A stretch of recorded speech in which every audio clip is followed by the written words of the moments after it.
Hello dear student, आपका बहुत बहुत स्वागत है हमारे चैनल ऑल अबाउट एनसीईआरटी में। हमने पढ़ा था क्लास 7 का नया लेसन भौतिक एवं रासायनिक परिवर्तन। तो ये हमने 2 पार्ट्स में पढ़ा था। जिस भी बच्चे ने ये लेसन अभी तक नहीं पढ़ा वो हमारी प्लेलिस्ट में जाकर इसे पढ़ सकते हैं।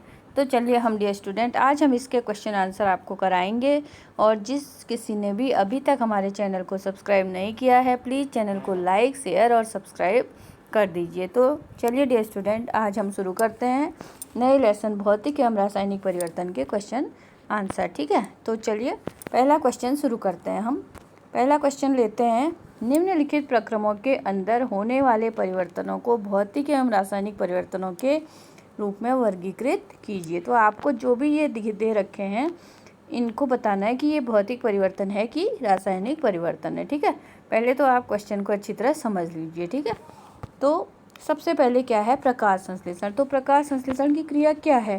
प्रकाश संश्लेषण की क्रिया जो है एक रासायनिक परिवर्तन है। ठीक है, जल को जल में शक्कर को घोलना, ये कैसी प्रक्रिया है? तो हम इसको क्या करेंगे भौतिक परिवर्तन, क्योंकि जल में हम जब शक्कर को घोलते हैं तो उसके रूप में जो है परिवर्तन आ जाता है, तो उसको क्या कहा जाता है भौतिक परिवर्तन। ठीक है, वो फिर हमें शक्कर जैसी नहीं दिखाई देती है ना। तो डियर स्टूडेंट अगला है कोयले को जलाना। तो ये भी आप समझ चुके होंगे, ये भी क्या है भौतिक परिवर्तन के अंतर्गत कोयले को जलाना। कोयले को जलाना क्या है? जल में शक्कर को घोलना, ये तो क्या है भौतिक परिवर्तन। कोयले को जलाना क्या है? रासायनिक परिवर्तन। तो इसमें क्या हो जाता है परिवर्तन हो जाता है। मोम को पिघलाना, मोम को अगर हम मोमबत्ती को पिघला देते हैं तो उसमें भी क्या होता है भौतिक परिवर्तन हो जाता है, बिल्कुल उसके आकार में चेंज आ जाता है ना। एल्यूमिनियम के टुकड़े को पीटकर उसका पतला पत्र बनाना, तो ये भी क्या है भौतिक परिवर्तन की श्रेणी में आएगा। अगला है भोजन का पाचन। तो भोजन का पाचन जो है ये कैसी प्रक्रिया है? ये है एक रासायनिक परिवर्तन। तो डियर स्टूडेंट आपको अच्छी तरह समझ में आ गया होगा, जिसके रूप आकार में परिवर्तन हो जाता है वो तो भौतिक परिवर्तन कहलाता है, और जो पूरी तरह चेंज हो जाता है वो है रासायनिक परिवर्तन, उसका दूसरी चीज़ में परिवर्तन हो जाता है। तो सबसे पहले हमने लिया था प्रकाश संश्लेषण। प्रकाश संश्लेषण जो है रासायनिक परिवर्तन है। जल को शक्कर में घोलना ये एक भौतिक परिवर्तन है। कोयले को जलाना ये भी रासायनिक परिवर्तन है। मोम को पिघलाना ये भौतिक परिवर्तन है। एल्यूमिनियम के टुकड़े से हम कोई दूसरी चीज़ बनाएंगे तो ये क्या है भौतिक परिवर्तन है। और भोजन का पाचन जो है एक रासायनिक क्रिया है। ठीक है, तो डियर स्टूडेंट ये क्वेश्चन आपके समझ में अच्छी तरह आ गया होगा। चलिए अगला क्वेश्चन हम शुरू करते हैं कि ये क्या है। तो इसमें है कि ये कथन कौन सा कथन सत्य है और कौन सा कथन असत्य है, ये आपको बताना है। दूसरा क्वेश्चन, बताइए कि निम्नलिखित कथन सत्य है या असत्य, ट्रू और फॉल्स जिसे कहते हैं। ठीक है, लकड़ी के लट्टे को टुकड़ों में काटना एक रासायनिक परिवर्तन है। लकड़ी के लट्टे को टुकड़ों में काटना एक रासायनिक परिवर्तन है। तो डियर स्टूडेंट आप बताइए ये सत्य है कि असत्य है? ये जो है एक असत्य है, क्योंकि ये एक क्या है भौतिक परिवर्तन है। ठीक है, तो ये असत्य है। पत्तियों से खाद का बनना एक भौतिक परिवर्तन है। ये सत्य है कि असत्य है? ये गलत है। ठीक है, ये भौतिक परिवर्तन नहीं है, ये क्या है पत्तियों से खाद बनना एक रासायनिक, ये भी असत्य में आएगा। ठीक है, अगला है जस्ते लेपित लोहे के पाइपों में आसानी से जंग नहीं लगती है। तो ये क्या है जस्ते लेपित आसानी से जंग नहीं लगती है, ये क्या है ट्रू है? बिल्कुल ट्रू है। ये क्या है ट्रू है। ठीक है, ये सत्य कहा जाएगा। लोहा और जंग एक ही पदार्थ है, तो ये क्या है असत्य। लोहा और जंग एक ही पदार्थ कैसे हो जाएगा? अलग अलग पदार्थ होंगे, है ना। और भाप का संघनन रासायनिक परिवर्तन नहीं है। तो भाप का संघनन क्या है? रासायनिक परिवर्तन नहीं है। ठीक है, ये सत्य है।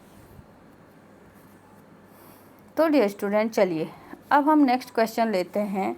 अगला क्वेश्चन है, निम्नलिखित कथनों में रिक्त स्थानों की पूर्ति कीजिए या भरिए। इनमें आपको भरना है कि इनमें क्या क्या रिक्त स्थानों में क्या आएगा। ठीक है, जब कार्बन डाइऑक्साइड को चूने के पानी में प्रवाहित किया जाता है तो यह डैश डैश के कारण दूधिया हो जाता है। तो किस चीज़ के कारण ये दूधिया हो जाता है? ये होता है कैल्शियम कार्बोनेट। ठीक है, जिसे हम CaCO3 भी कहते हैं, ये है कैल्शियम कार्बोनेट के द्वारा हो जाता है। ठीक है, अगला पॉइंट है खाने के सोडे का रासायनिक नाम। खाने के सोडे का रासायनिक नाम डैश डैश है। तो क्या है खाने के सोडे का रासायनिक नाम? Sodium hydrogen carbonate. ठीक है, ऐसी दो विधियां जिसके द्वारा लोहे को जंग लगने से बचाया जा सकता है।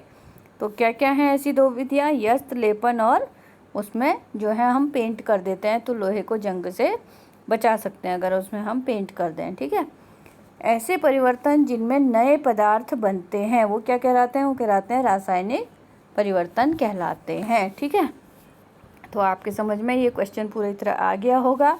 जब कार्बन डाइऑक्साइड को चूने के पानी में प्रवाहित किया जाता है तो यह किसके कारण दूधिया हो जाता है? ये हो जाता है कैल्शियम कार्बोनेट के कारण। ठीक है, अगला है खाने के सोडे का रासायनिक नाम क्या है? Sodium hydrogen carbonate. ठीक है, ऐसी दो विधियां जिनके द्वारा लोहे को जंग से बचाया जाता है तो वो क्या है? यस्त लेपन और पेंटिंग। उसमें अगर हम पेंट कर दें लोहे में तो उसे हम जंग से थोड़े समय के लिए बचा सकते हैं। ठीक है, ऐसे परिवर्तन भौतिक परिवर्तन कहलाते हैं जिनमें किसी पदार्थ के केवल डैश डैश गुणों में परिवर्तन होता है। केवल भौतिक रूप में परिवर्तन जिनमें होता है उन्हें हम क्या कहते हैं? भौतिक परिवर्तन कहते हैं। और जिनमें नए पदार्थ बनते हैं, ऐसे परिवर्तन जिसमें कोई नया पदार्थ हमें मिलता है वो क्या कहलाता है? वो रासायनिक परिवर्तन कहलाता है। तो डियर स्टूडेंट, अगला क्वेश्चन लेते हैं। ये आपके समझ में अब अच्छी तरह आ गया होगा।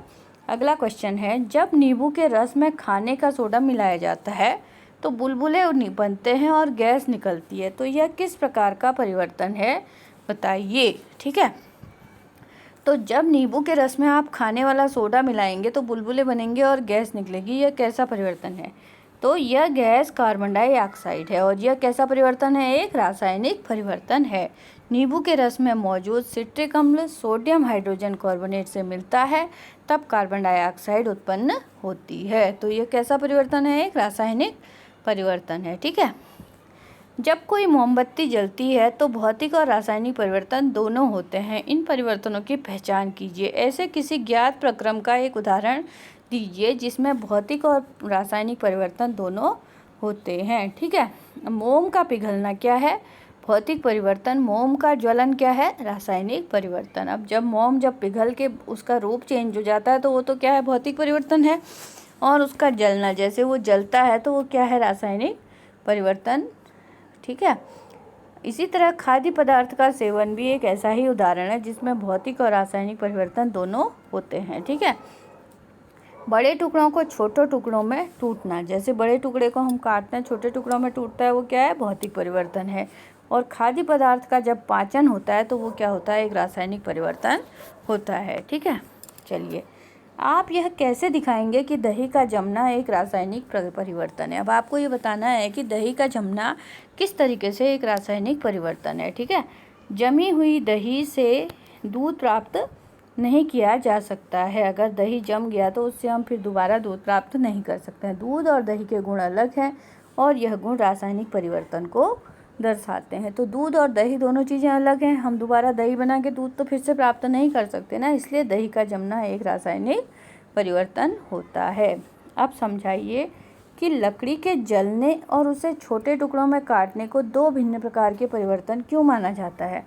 जब लकड़ी जलती है तो वो अलग परिवर्तन माना जाता है और उसको छोटे टुकड़ों में हम काटते हैं तो दो भिन्न परिवर्तन किस तरीके से हम उसे मानेंगे? तो इसका जवाब है, लकड़ी जब जलती है तो क्या होता है? कोयला उत्पन्न होता है।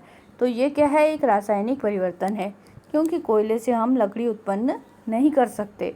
परंतु लकड़ी को जब हम छोटे छोटे टुकड़ों में काटते हैं तो केवल उसका आकार परिवर्तन होता है, उसकी आकृति बदलती है, न कि कोई नई वस्तु उत्पन्न होती है। ठीक है, तो इसलिए उसे हम एक भौतिक परिवर्तन कहेंगे। ठीक है, चलिए अगला क्वेश्चन लेते हैं। कॉपर सल्फेट क्रिस्टल कैसे बनाते हैं, इसका वर्णन कीजिए। किसी बीकर में लगभग 1 कप जल लीजिए, उसमें तनु सल्फ्यूरिक अम्ल की कुछ बूंदें मिलाइए। ठीक है, जल को गर्म कीजिए। जब जल उबलना आरंभ कर दे तो इसे धीरे धीरे कॉपर सल्फेट का चूर्ण मिलाते हुए निरंतर चलाते हुए मिलाएं। कॉपर सल्फेट का चूर्ण मिलाना तब तक जारी रखें जब तक उसमें और कॉपर सल्फेट घोलना संभव न हो। विलयन को फिल्टर पेपर की सहायता से छान लीजिए, इसे ठंडा होने दीजिए। जब विलयन ठंडा हो रहा हो तो उसे छेड़ें, कुछ हिला डुला कर किसी अन्य प्रकार न छोड़ें। कुछ समय बाद विलयन को देखिए, उसको कॉपर सल्फेट के, उसमें आपको कॉपर सल्फेट के क्रिस्टल दिखाई देंगे। तो इसमें आपको क्या करना है, एक बीकर में जो है लगभग 1 कप जल लीजिए, उसमें तनु सल्फ्यूरिक अम्ल की कुछ बूंदें आपको मिलानी है और जल को गर्म करना है। जब जल उबलना आरंभ करता है, जैसे ही जल उबलना आरंभ करता है, उसमें धीरे धीरे आपको कॉपर सल्फेट का चूर्ण चलाते हुए मिलाना है। ठीक है, कॉपर सल्फेट का चूर्ण तब तक मिलाना है जब तक उसमें और कॉपर सल्फेट घोलना संभव न हो। विलयन को फिल्टर पेपर की सहायता से अब आपको छान लेना है, इसे ठंडा होने देना है। जब विलयन ठंडा हो रहा है तो उसे छेड़ें, कुछ हिला डुलाकर या अन्य किसी प्रकार ना छोड़ें। कुछ समय बाद विलयन को देखें, उसमें कॉपर सल्फेट के क्रिस्टल आपको दिखेंगे। ठीक है, समझाइए कि लोहे के गेट को पेंट करने से उसका जंग लगने से बचाव किस प्रकार से होता है। पेंट की परत लोहे की वस्तुओं पर मौजूद हो तो उन्हें ऑक्सीजन और जल तथा दोनों के सीधे संपर्क से बचाकर हम जंग की रोकथाम कर सकते हैं। ठीक है, चलिए अगला क्वेश्चन है, समझाइए कि रेगिस्तानी क्षेत्रों की अपेक्षा समुद्र तटीय क्षेत्रों में लोहे की वस्तुओं में अधिक जंग क्यों लगती है। अब आपको बताना है कि रेगिस्तानी क्षेत्रों की अपेक्षा समुद्र तटीय क्षेत्रों में लोहे की वस्तुओं में क्यों जंग अधिक लगता है। तो इसका जवाब है, लोहे में जंग ऑक्सीजन तथा नमी की मौजूदगी में लगता है, क्योंकि समुद्र तटीय क्षेत्रों में नमी की मात्रा बहुत ज़्यादा होती है, इसलिए यहाँ लोहे की वस्तुओं में अधिक जंग लगती है। और रेगिस्तानी क्षेत्रों में नमी बहुत कम पाई जाती है, इसलिए यहाँ पर समुद्र तटीय क्षेत्रों में वस्तुओं में अधिक जंग लगता है। ठीक है, तो डियर स्टूडेंट अगला क्वेश्चन लेते हैं। हम रसोई में जिस गैस का उपयोग करते हैं वह द्रवित पेट्रोलियम गैस एलपीजी या कहलाती है। सिलेंडर में एलपीजी द्रव रूप में होती है। सिलेंडर के बाहर आते ही यह गैस में परिवर्तित हो जाती है, फिर यही गैस जलती है। निम्नलिखित कथन इन परिवर्तनों से संबंधित है, सही कथन का चयन कीजिए। ठीक है, प्रक्रम ए एक रासायनिक परिवर्तन है, प्रक्रम बी एक रासायनिक परिवर्तन है, प्रक्रम ए तथा बी दोनों ही रासायनिक परिवर्तन है, इनमें से कोई भी प्रक्रम रासायनिक परिवर्तन नहीं है।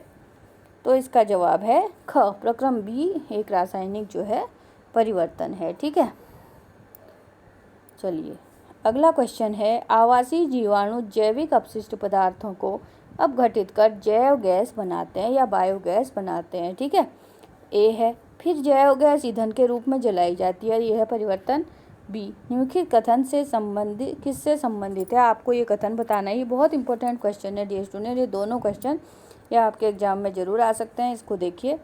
तो इसका जवाब है प्रक्रम ए और बी दोनों ही क्या है, रासायनिक परिवर्तन है। एक तो गैस ईंधन के रूप में जलाई जा रही है, ये भी रासायनिक परिवर्तन है, और दूसरा भी जैव बायोगैस बनाते हैं, ये भी रासायनिक परिवर्तन। तो डियर स्टूडेंट इसके क्वेश्चन आंसर यहीं पर समाप्त होते हैं। हम अब अगला लेसन फिर शुरू करेंगे नेक्स्ट वीडियो में। ठीक है, तो थैंक्स फॉर वॉचिंग और लाइक और सब्सक्राइब ज़रूर कर दीजिएगा।